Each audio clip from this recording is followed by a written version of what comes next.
Everyone is an artist until some adult fucks it up.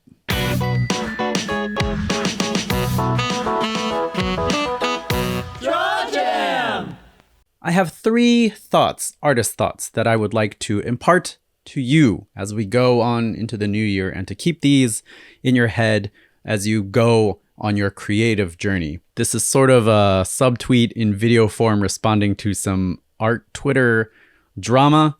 I'm not going to bother linking the original post that sparked these ideas because I don't want to dogpile on this person. I don't know this person. I don't know where they're coming from. There's probably reasons for why they said what they said, so we're just going to leave it there. But the ideas that the discourse sparked in my brain are things that I would like to share, and I find it easier to share in video form than typing out essays and having people have to scroll through everything. I like talking. It's easier. You don't have to interpret my words. You can hear the tone of my voice. You know, that's why I'm doing this.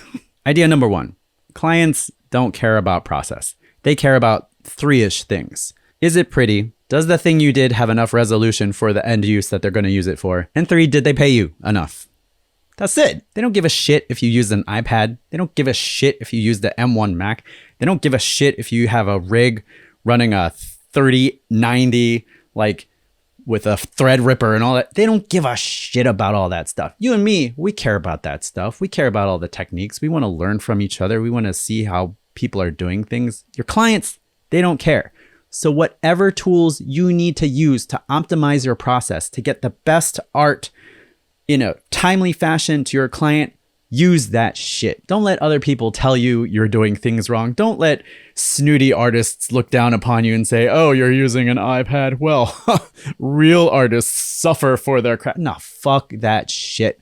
If the iPad makes you fast, use that shit because it means you'll get the stuff to your client quicker, which means you can attract more clients. It doesn't matter. It doesn't matter. It doesn't matter. Whatever tools inspire you, whatever tools get you in the mind space to create something awesome, whatever tools it takes for you to do the best work that you can do, that people will pay for, use that shit. I get real mad when educators and artists shit on up and coming people using tools that are seemingly easier to use than traditional tools or much more complicated tools. Look, motherfucker, if you've suffered for your art, you know how hard that shit is. Why wouldn't you want someone to have an easier time? What do you learn from having difficulty making things?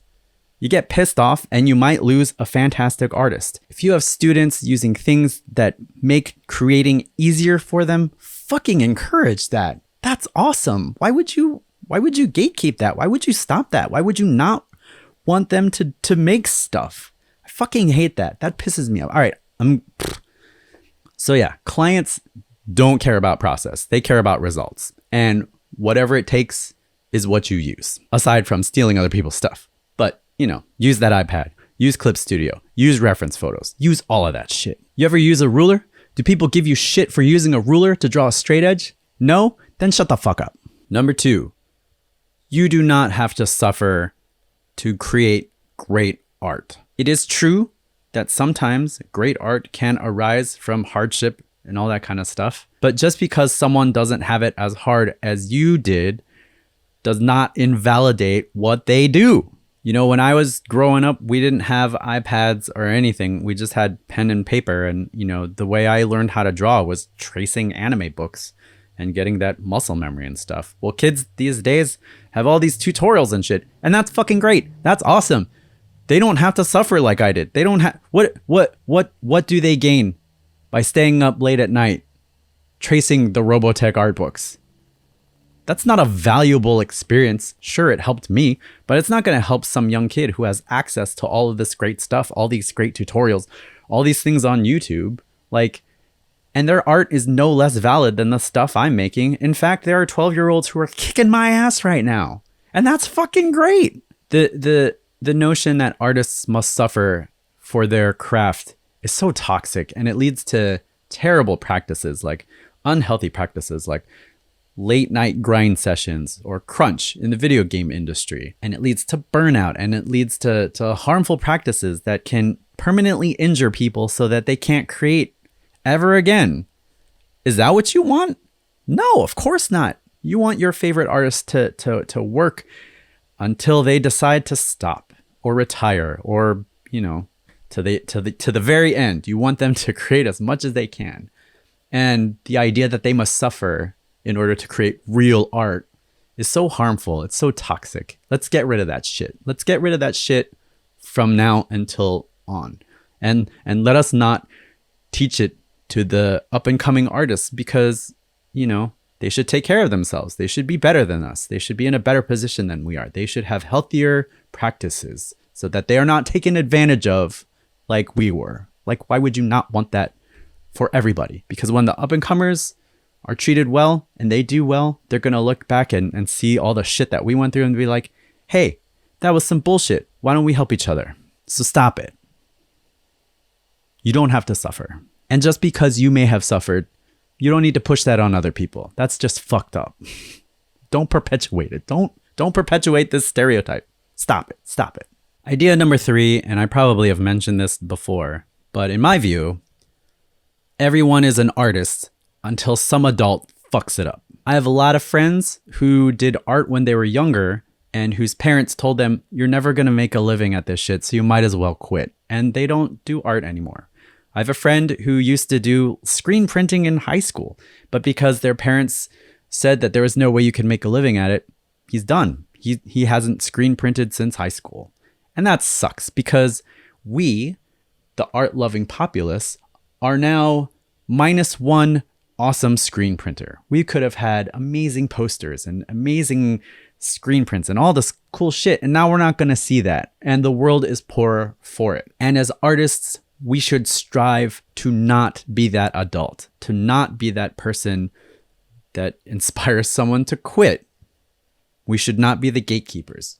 We should do everything in our power to encourage more artists to create stuff. When you have more people doing cool shit, you can learn from them.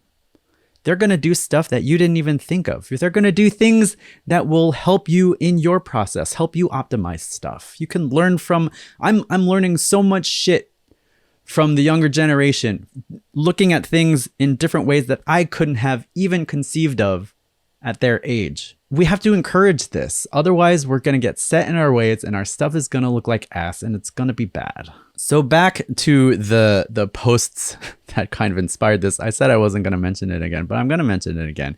What really dismayed me is these were words from an educator talking down about their students or new students, using things that, oh, well, it's too easy for them. That's why they don't appreciate it.